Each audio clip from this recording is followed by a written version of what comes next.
Hey guys, it's me Rebecca. So this will be the start of another weekly vlog, and if you saw my last vlog, you would have seen that I was reading Madam by C.B. Wine.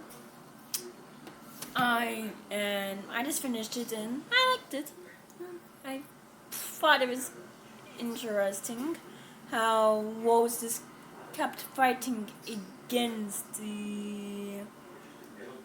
what the school was trying to do in keeping with the traditional values and the people in power who want to keep these values installed in the school, and how the thing with Rose, however, through is whenever she's pushed, she keeps trying to push, like she just keeps getting punished, and I'm this thought, how much more can she do before she crumbles? And I did like how Rose, she had like a strong, like not structure, but oh my word, but there's the word that's like on the tip of my tongue and it's annoying. Like I know,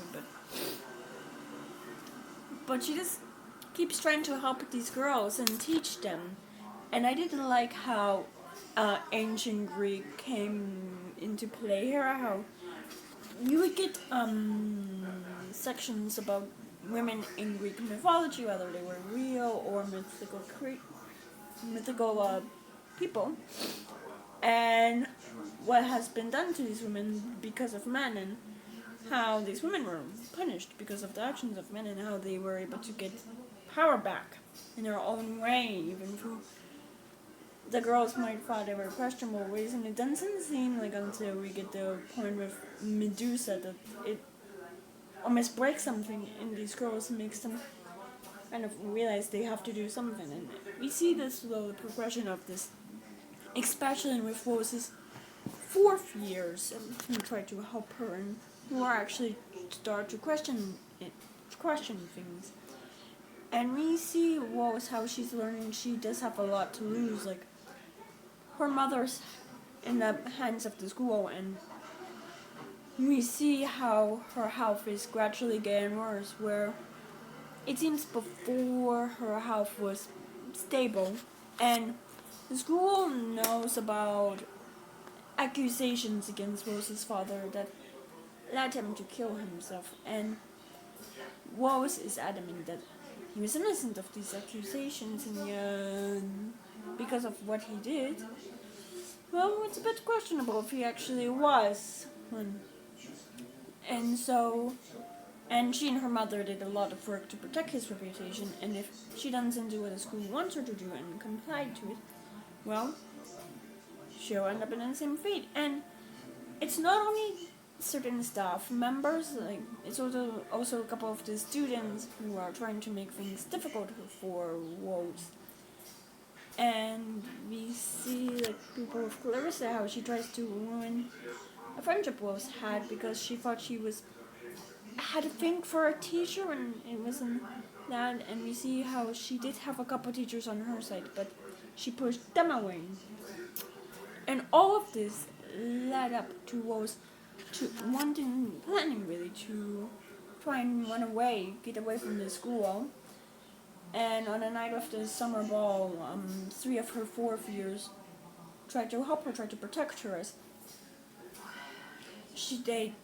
she helped them, as one of them was sent to the sanatorium where it's like they're isolated because they just fell so below the school standards that they kind of almost forget she's there, and the other 2 broke her out. And I should also mention Rose has seen, I guess, the darker side of it is how much the school wants to go into tradition, as there's literally a class to teach girls like how to please their husband, how to almost become like a piece of him that he didn't know he was missing, and how the school is using like stereotypes to teach Asian girls. And what else was there? Oh yeah, and Rose was led to believe that she was so naive at times that the former classics teacher Jane, like she was in Dublin. Oh no, she's in a hospital in Inverness when she was in a sanatorium, and it's like Jane as well is an example of someone who has never let go of the school, who the school has never let go of.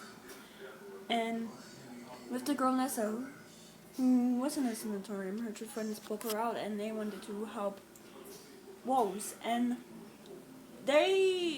one of the girls, like 6th-level girls, yeah, was the one breaking into Rose's apartment. Where am I getting Rose's apartment because her aunt works at a school and found some letters Rose had left for the 3/4 year girls and was gonna give them to the headmaster as well. The headmaster had been collecting evidence against Rose, and the 3 girls wanted to help her protect her, so they destroyed his collection of files. Except, the file, it was originally just meant to be a small fire, but they didn't put it out, and it caused a bigger fire, and quickly the fire got out of control, killing a lot of people, a lot of the staff, and some of the students and the parents. This was like a summer ball where parents were invited to, and as well potential suitors. And Rose faked her death, got away. We do get an epilogue 10 years later. She's still in contact with a couple of the 4th year girls, who one they've not really been in contact with, as she's been out just trying to explore the world and really find this peace she's been missing and never really seems to be able to find. When she's notified that a student who survived the fire wants to rebuild the school, and now Rose, I guess the girls and Rose are banding together again to try and put this down before it rises up again. And I don't know, I just like the almost companionship Rose had. She wanted the teachers who were so embedded in the system to help her, and yet they're so embedded that they don't know any other way. Her friend Frances, who was a student at the school and stayed on at the school as a teacher and has been led to be ashamed of who she is. She has been so brainwashed that she doesn't know any other thing besides the school, besides hope at the school. While these young girls, they were at a stage where they were starting to be brainwashed, I guess, and now, I guess, through their lessons with Rose, they were able to undo some of the brainwashing, yes, and see that things aren't right. And overall, I liked it, and I'm gonna give it 4 stars. And I'm gonna discuss what book I plan to read next tomorrow, as I don't really think I'll be doing any more reading today, but we shall see. Well, I shall see. But yeah, I'm sorry for my voice. If you saw my last book, I would have probably mentioned I was starting to feel like I was getting sick, and I think it's my fault. So that's fun. Hopefully this is my fault. Anyway, that's all for now. So it's the next day, and as you can probably tell by my voice, yeah, no, full on cold. But I have done some work today, and I did do some reading. And the book I started is The Grace of Kings by Canva, and this is about the archipelago of Dara was once divided into 7 kingdoms with shifting alliances and constant battles. A tempest of diverse dialects and cultures. When a relentless king united these 7 lands into one empire, some thought it would bring peace and end a turmoil. Instead, it brought stagnation and suffering, the anger of the gods, and finally a rebellion. Kunigaru is a wily bandit who is more concerned about being well-liked than with the affairs of the empire until he meets his match, Gia. This free-spirited daughter of a well-regarded family sees the greatness within Guni. Driven by Gia's love and touched by the grace of the common people, Guni sets out on an unlikely path to heroism and perhaps a daring wager against the gods. Mata Sendu, the last gun of a family of renowned generals, is favored by the gods. Standing 7.5 feet tall, broad-shouldered and double-peopled, Mata looks like a hero out of ancient legends. Determined to reclaim his dominant heritage, Mata catches wind of a revolution and begins a journey to become the greatest warrior of his age. Huni and Mata become fast friends, and they wage separate wars against vast conscripted armies and silk-draped airships in order to wrest their daughter from cruelty. And so far, I'm on page 82, chapter 6, and so far I am definitely liking the writing style, and as well, the last few pages, we do see some corruption, I would say, within the generals, like Kosen group, and how they are trying to do things and how they take actions for their own agenda, and how those who disagree with them, well, they face accusations of crimes, false evidence against them, and in crimes like that, so that's treason essentially, and it's all very interesting. I had to stop the call. But with the beginning of this, we see the emperor as he's on this parade route, like celebrating his victory in a celebration to kind of be celebrated, really. And we see how there is an assassination attempt by someone who is in the suit, flying and shooting poison at him, and this person lands once and is never found. Yet people who were suspected, or maybe the tiniest hint of suspicion, were executed. And we meet Mata Sendu as he's at this parade of his uncle, and we get the backstory of his family, how his family were killed in a war, and how it was supposed to be a battle between his father and a rival, but that thing the father was tricked and he was killed. The men in his family were killed. The women were sold to indigo rooms, which I'm suspecting into prostitution, and the uncle was only allowed to go because he was deemed too much of a coward by the enemy. And we see 7 years later, we meet Kanu, who we see in the first chapter as he's a student who is sneaking out of class.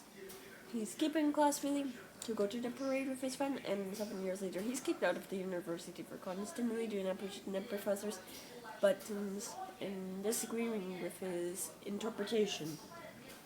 And he's a disgrace to his family. Like, his father and mother kicked him out. His older brother did hire him but had to fire him because of his ideas, and the brother's wife was not a fan of him. And he's someone who's just sleeping at his friends' houses, knowing his stay is only temporary. And he is someone who likes to drink, and he has a lot of that, I guess, at the local wine houses or pubs.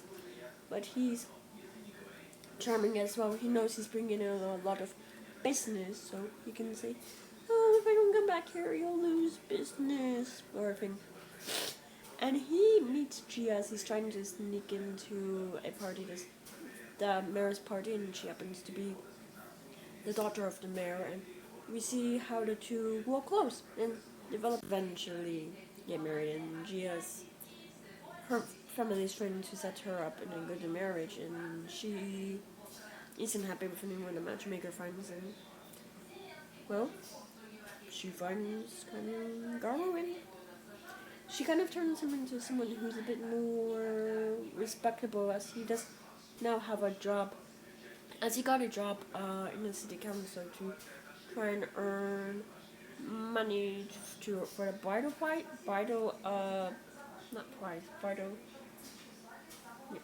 the allowance, oh my god.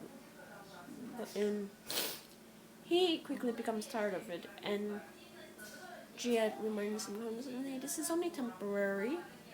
Your time will come for what you're doing. And we just see how he's restless. Like he thinks he's meant for something greater. And yeah. And with the Emperor, we see his death and the death of the first Emperor. As he was someone who wanted to be young and remain young forever, so he hired alchemists only for all of those alchemists to be frauds, and God knows what they put in his body as he's extremely sick. And he asks for the crown prince as he has this vision of the gods, and there's a war between them, and he has torn his hair only for two people in close to him to kind of not bow but plan against him and try to put the youngest son on the throne, and they're successful. And yeah, we just see the start of this new emperor's reign. And this emperor currently, he's like 12 years old. He has people whispering in his ear who are highly corrupted. I'm just curious on what this will go. Oh my word. I should not have been filming this week. I'm not feeling so sick, but my fault. So, yeah. Yeah, so far I'm intrigued. And I think that's all for now. So I'll see you later. So it's the next day, and as you can probably hear, I'm still not feeling well. I don't feel like I'm gonna cough in a second, but yeah, I've just been dealing with a couple of sneezing fits. Like when I sneeze a bunch in a row, I don't know. But hopefully that doesn't come on me right now. But no one might look. But I have done some more reading of The Grace of Kings, putting me on page 170, and I'm definitely enjoying it. I'm very much intrigued about what's going to happen next.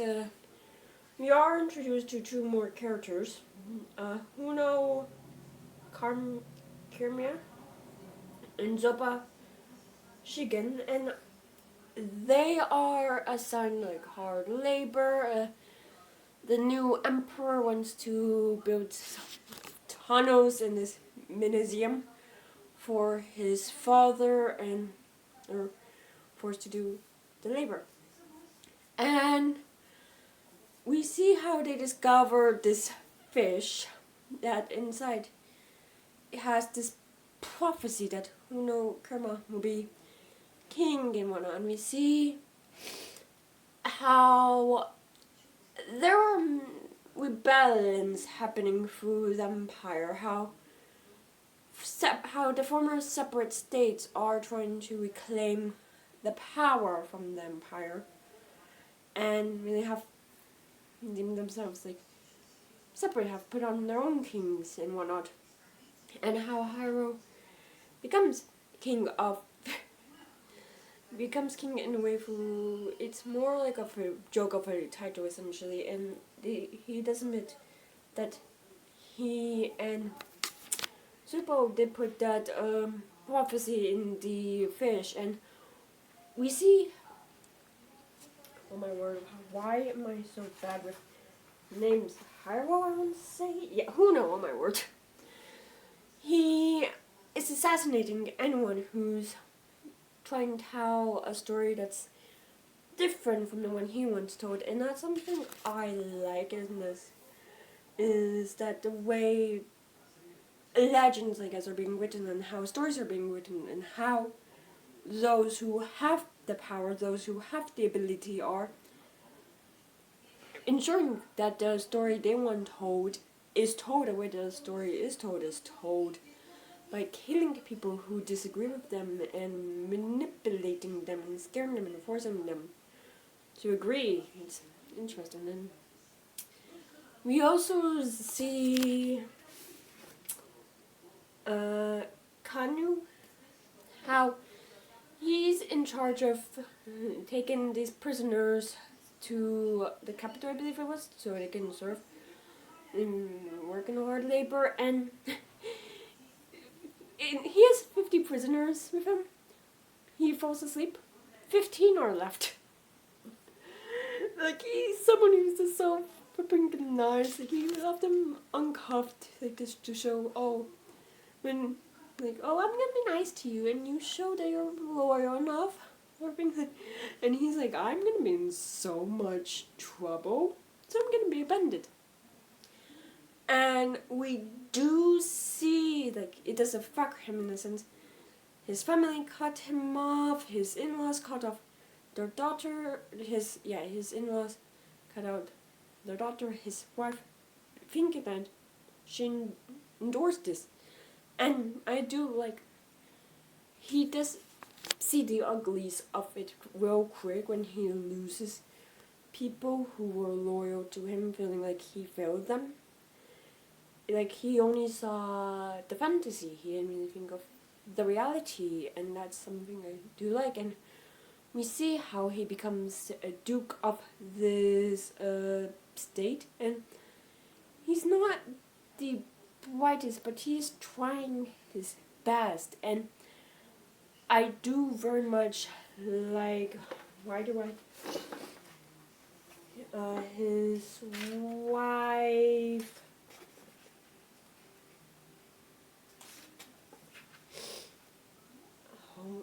yep, because she's just like someone who's very knowledgeable, someone who's very wise, and I guess, yeah, she's just almost independent, like, all that, but yeah, I just like her as a character. And we also see all of this in the eyes of how bad things have gotten since the previous emperor has died, how there's been a drought and there's famine and people are dying from hunger, and it seems like this is all a war between the gods where they're just lashing out and making things worse for the people, and letting the people will fight each other, letting them be pawns in a war. And that's what I do find interesting. And all of this is occurring while the new emperor, who's a teenager, is very much unaware of this. He's kept blind by the person who's essentially assigned to babysit him, aka teach him, who's this thing like, oh, it's not that bad, oh, don't you want to do this, or don't you want to do that, like stuff that's this naive and a waste of money, like making the floor, and how there was a moat previously, or not moat, but there was a walkway with water on the side, and the teacher's like, oh, don't you want to make it so it's like the walkways, the like 6 islands of the empire, and people have to jump over, or don't you want to go to the zoo or whatever? And with this person, he's tricking the young emperor with his knowledge, or lack of, well, giving him the lack of knowledge, thinking that he's a good friend, when really he's trying to take down the emperor, because he felt betrayed by the previous emperor, someone he naively thought as his friend, when really he just saw he was just a servant to him, he was just. And with the one who's the regent, someone who's taken the role from the 16-year-old boy until he comes of age, how he doesn't really want to be in this position, like he just wanted to be a writer. We get his backstory as well, how he was always second best to this philosopher, and he just wanted to be the best, and he took the steps to ensure that he was the best student of this teacher. And here it is, yeah, and yeah, so far I'm liking all of what's happening, how the stories are kind of being manipulated to serve a purpose, to ensure a narrative is told, how people, they don't know what they're doing, and they are afraid, and they don't feel like they're good enough, but they're trying, and how there's a lot of, I would say, corruption in this kingdom, and within the empire, if it will last, and how we do get I guess not perspectives, but we get the gods talking to each other in italics. How they're like, I didn't do that. It must have been this person, this god. No, it wasn't. Like they're all kind of like, what is going on here? Like it seems like it's also a thing where it's out of the gods' control, which is kind of interesting. So, yeah. I think that's over now. I'm probably gonna go lie down. So I'll see you. So it's the next day, and so far I've done some work and whatnot, and I am feeling a bit better compared to yesterday. And yeah, I think the cold's less in my head and more my fault. Like, yeah. But I have done some reading of The Grace of Kings, putting me on page 260, and I'm very much enjoying this. We do see how that emperor or empire, they don't really like how things are being won with the emperor, how he's really being allowed to use things used in war almost like toys. Like we see an explanation in an example of the fact he uses warships for playtime essentially, and he's not really taking anything seriously. And we see that one of the shoulders goes to this person named Tenno Nemrin, who was a very skilled soldier. He was a leader, and he has since retired, has really gone off to live by himself, and has gotten a life he wants. And he's persuaded to come back and fight for the Empire, to put down the rebellions. And we see under his leadership how the Imperial Army is taking down the so-called rebels. How first they put down this king of Rima, Jisu, who was of a royal family, and when the previous emperor wanted to unite the 6 states, his family was killed, and he and his father went into hiding, and he lived all his life as an oyster man, someone who just caught oysters, and he is found and brought back and told he's king, and he's really used as a puppet, and he is killed. And we also see who knows Stefan,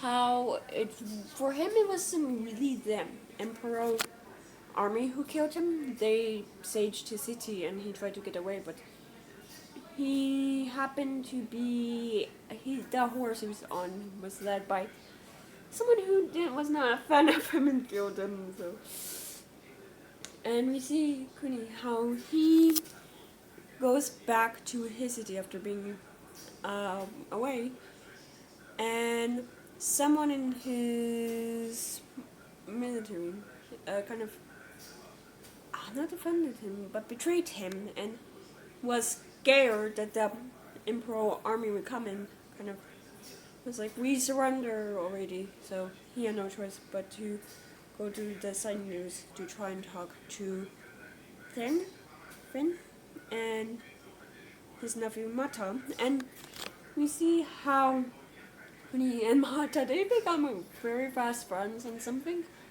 I like is seeing they're both how different they are in their views. Like Mata is someone who's no nonsense, you betrayed me, I'm gonna kill you, I'm gonna make an example out of you.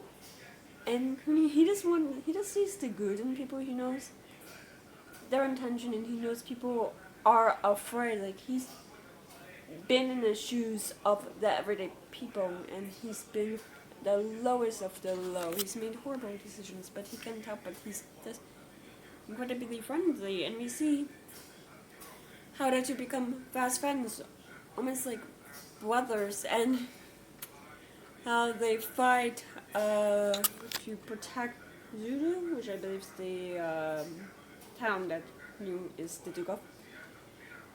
And and there is a point in this novel that had me cackling.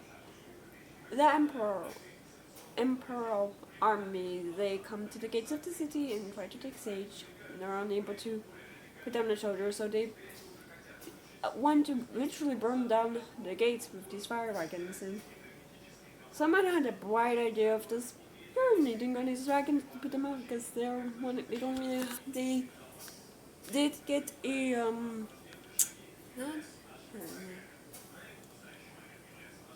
they did gather supplies and preparedness for the Sage, but they didn't really think of the water, and they didn't have a choice, and the whole scene was just utter ridiculous. So we see that, and we see them continuing on and continue to put down the Emperor army, and continuing to defeat Nemrod, and really discourage the Emperor soldiers by a method of ways, a whole array of ways. And it's all quite interesting, and I'm now seeing where the title of the series might be coming from, because he still sees himself as a dandelion, so that could be it, but yeah, we will see. But yeah, so far I'm liking it, and we are greeted with, we are properly introduced to the assassin who attempted to assassinate the first emperor, and how he's been on a journey since everything that occurred, and we learn that he was given this magical notebook that will kind of replenish itself with new information to keep him wondering and intrigued, and I'm very much curious if he will play a role in this, or if he's just a passing character or someone. I don't know. I'm wondering if we will meet him again and he'll use his vast array of knowledge to put down the empire, because for him it's not just the emperor who's the like, in order to destroy the system you have to destroy the empire, and I'm very much intrigued of if he will be part of it. I'm just so curious. So yeah, I think that's all for now, so I'll see you when I see. So it's the next day, and I've done some work and whatnot, and I'm definitely feeling better, though I do have a lingering cough, but it is what it is, so yeah. But I have done some reading of The Grace of Kings, putting me on page 344, and I'm liking it. Sorry, my arm's getting annoying, but we did get some battle stuff, and I don't know, that always goes over my head just because I kind of get what's going on, but I just can't really visualize. So, but we do meet this character, Kiyomi, and she is the princess of one of the states in this empire, and she's all her life she's essentially been dolled up, been told she's something very beautiful to look at, who no one should really be hearing her, and she is someone who kind of resents that, because she desires to go to school, to learn, to study the classics in composition. Instead, she's been taught how to dress and how to do her makeup, her hair, and her state gets conquered by the empire, and she makes a deal with the leader of the emperor army, whose name is Kendo Marahana, in that if she seduces both Mata and his uncle and gets one of them to kill the other, or she kills one of them, and it weakens the rebellion, she will get what she wants. And she's been... There's a quote in here I very much like that I think represents this quite... It was said 2 times, but after she kills Finn, the uncle, after seducing him, and after Mata is sent away to go to the battlefield, and she kills him afterwards, she kills Finn afterwards, she realizes what Marahana was up to, and remembers her teaching, and it's on page 300. A seducer is one who wins through deception rather than force. A herod is one who wields sex like a sorcerer wields a staff and a mere bubble. May yet decide to put herself on display to guide the hearts and minds of thousands into an unstoppable force. And it's essentially because of her beauty and of her ability, I guess, to charm people. She has the power to control men, to get men to do her bidding, and Marahana took advantage of that, of the fact she was quite arrogant and quite determined to do the best for her people, and essentially be on the throne, that it would look like her state was against the rebellion and was traitors and was on the empire side, and I mean, it would cause her state to be conquered, I guess, to be attacked by the rebels. And she decides to make it all look like she did this because she was in love with Marahana. And we see how it seems like she did care a lot for Mata, and that's why she went for the uncle, because they really understood one another. And for Mata, it was like he thought he found someone who could understand him, unlike Kuni, who was not born into like royalty. He was a commoner, but Mata, well, he was born into royalty, and you see how what happens affects him and how he's angry, really. And I kind of feel like we didn't really get a lot of that, because that's not the main point, and it didn't really impact his actions, but I think I would have liked us to have gotten the mindset he was in. But yeah, with Mata, we see how he has kind of not been... He's kind of the person who was assigned to watch the backup, the people who are supposed to fight when the rebels retreat. He's almost resentful for this, and we see how the leader of the rebellion, the leader of this battle, really is a coward and has allowed the Emperor to plan and take advantage, and how Mata essentially comes to the forefront and helps them defeat Nemen and Marahana. And yeah, and we also see Kuni, how he is able to infiltrate the palace with the person who tried to assassinate the previous emperor.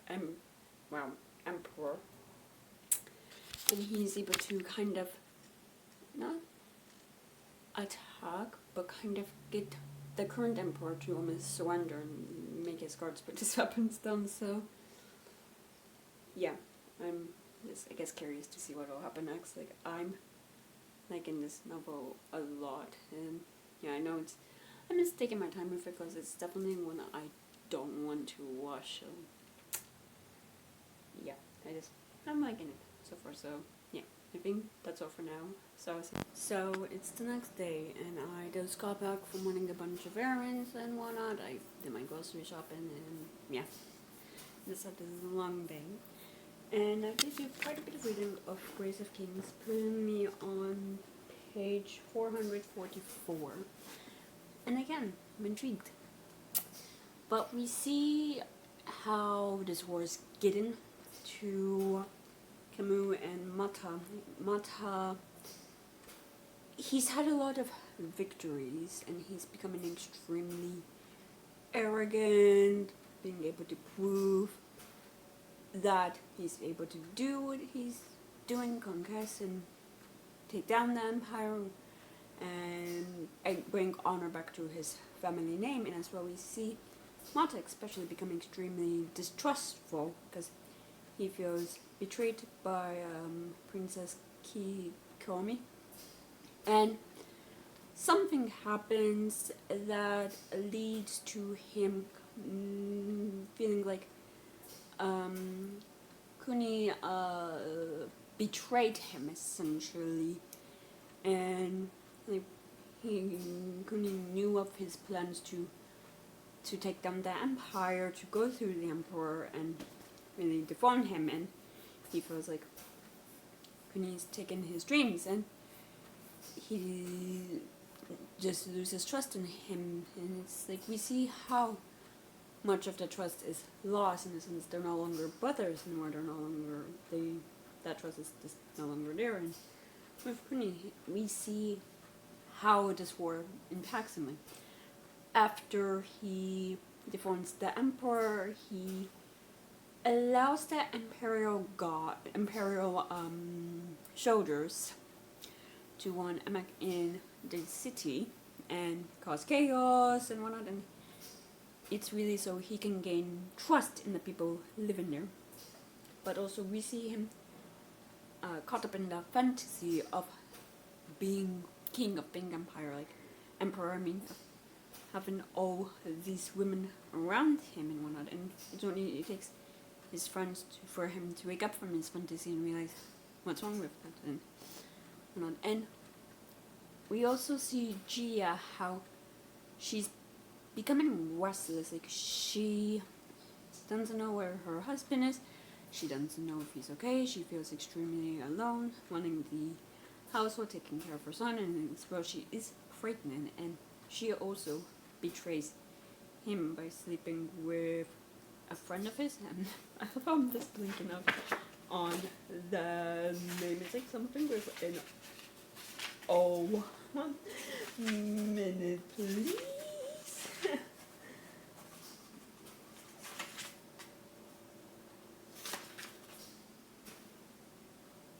Yeah, I don't really see that it's in here, as there's a list of major characters, so yeah.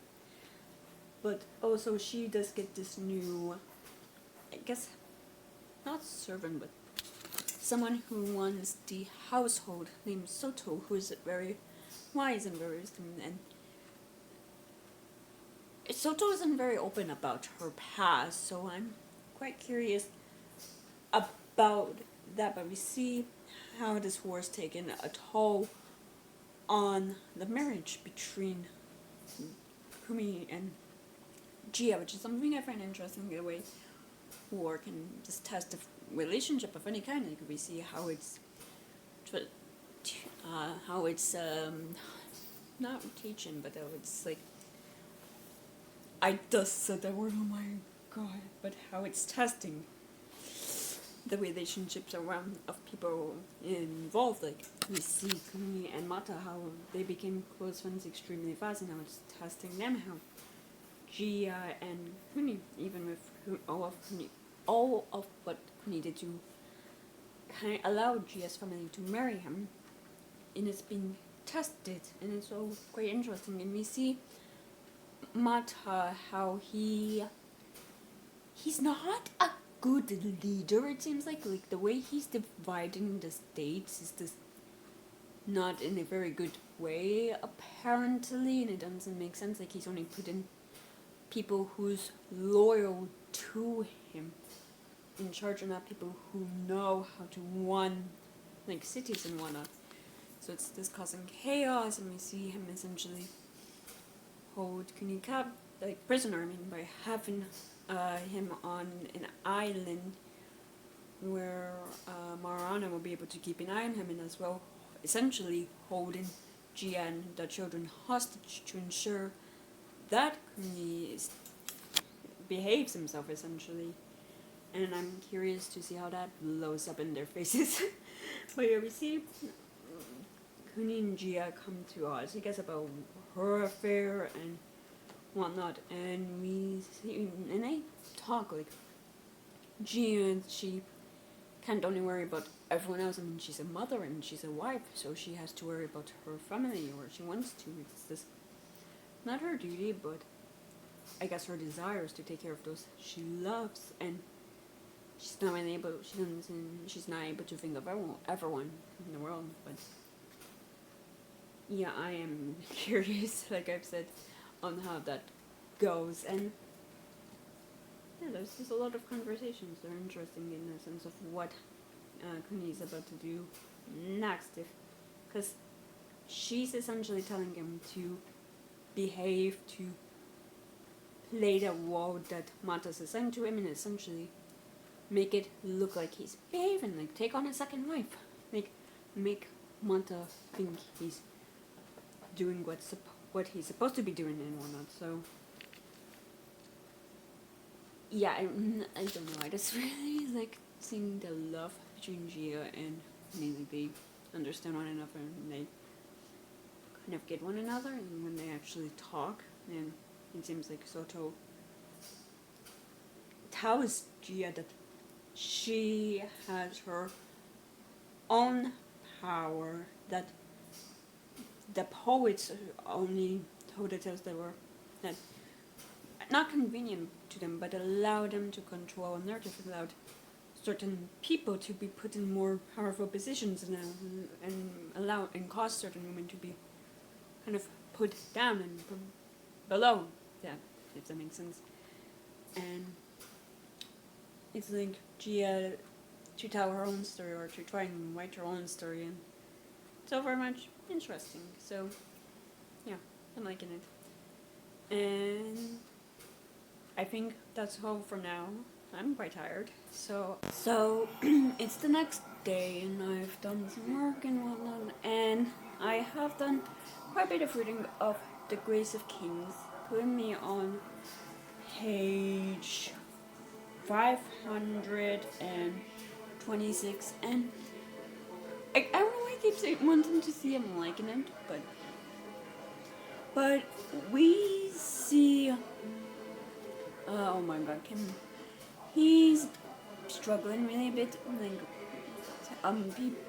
people from his army, they're leaving him, deserting him, because they are basically isolated from the rest of the world and whatnot, and we see his correspondence with Gia through a method Gia created to kind of trick those who would be reading their letters to be reading their letters. And we see how someone in Kuni's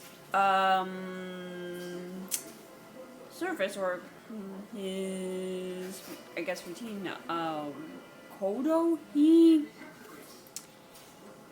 finds someone who's a very skilled warrior named, this woman named Jin Masuti, who she had to be kind of tough growing up, like she wasn't allowed to show any weakness, and she had to disguise herself as a boy in order to protect herself.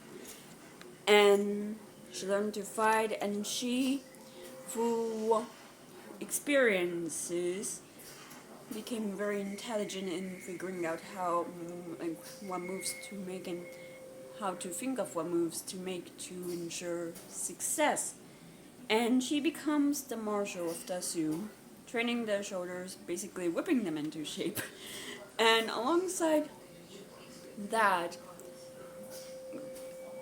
Kuni, he decides to allow anyone to really come into Dasu, like, kind of see the future. So as people are drawn to it, as it's like quite a good place, it seems like, on paper, and a lot of these people are inventors or have created something that ends up being quite useful. So combined with Jenmatsu, who is a very intelligent woman in thinking about, like, what to do and whatnot, and oh my word, what is his name? Like, it's like on the tip. It's like I can almost picture the name, if that makes sense. one Zaya, who is quite intelligent himself and is able to draw up blueprints to create ideas on how to whip their shoulders up into shape and how to create inventions to kind of trick Marana, who is almost like a Kuni's like prison keeper, like making sure that he stays on the island and behaves and kind of reports everything back to Mata. And we see how they trick him and they take over his island and how that upsets Mata, who he wants revenge and wants to take it out on Gia and her kids, and probably in the same manner that his family was taken care of. And he does it because he is introduced to Soto, who we learn what her connection to Mata is, and why she's been keeping it a secret in the sense that she believes in me. And we do see a lot of the women, how women are seen as the lesser sex, but they are also very intelligent. However, what they do is the I guess poets just don't think there's a point in writing down anything about them in a good light besides making them seem like they're just being annoying in their husband's way, trying to talk them out of something that they shouldn't, like making them seem almost demoted. And seeing Matsu and seeing Gia and Mara, who is the sister of someone who was part of Mata's army, seeing their beliefs in a sense, like, and what they knew to, well, not improve, but to also help them and make them see reason is so interesting. And I do have to say is, he does take on a second wife named Wisana, and she, I don't know, we're introduced to her. She's similar to G in a sense. She's a herbalist, and she's just able to talk to people, make them. She has this ability just to see them, get them to see get food. My word. She's able to get them to see through the fog and see things with clarity. And yeah, I don't think we really see much of her, and I kind of I would like to see more of her, but yeah. We just see how he's, making his way through the Empire, and I'm very much, I don't even know, intrigued or excited to see his confrontation with Mata. Yeah, and we also see more of their differences in a sense. Mata definitely believes in doing things the old-fashioned way, things that have already been done in the past, and things that he thinks worked, when it's clear they don't work. Like, no one respects him, people are afraid of him. He thinks people who've betrayed him and his army just aren't worth his time, and how people are afraid of his shoulders for the way they're doing it. And Huni, he is definitely someone who believes we should be trying new ways of things that we haven't done in the past, and see if they will work, because it's clear to him that what was done in the past didn't really work, and there should be a new way of doing things. Like, he does believe that the first emperor, I don't know how to say that because I've only been physically reading, I've been listening to the audiobook, but Mappedio, he had good ideas, but the way he carried out those ideas were not good. So, yeah, I'm just intrigued to see how this where this goes from here. And yeah, since I have less than 100 pages left, I'm gonna try and finish this tomorrow, but I don't know if I will. But so I'm just gonna end the vlog here, as it is Saturday, and that's when I typically do end my vlogs. So if you enjoyed this video, please give it a thumbs up, and leave a comment below telling me what you've been up to. If you want to, please subscribe to this channel. And if you want to follow me on any social media, all those links are down more below. I'll see you guys next time I post.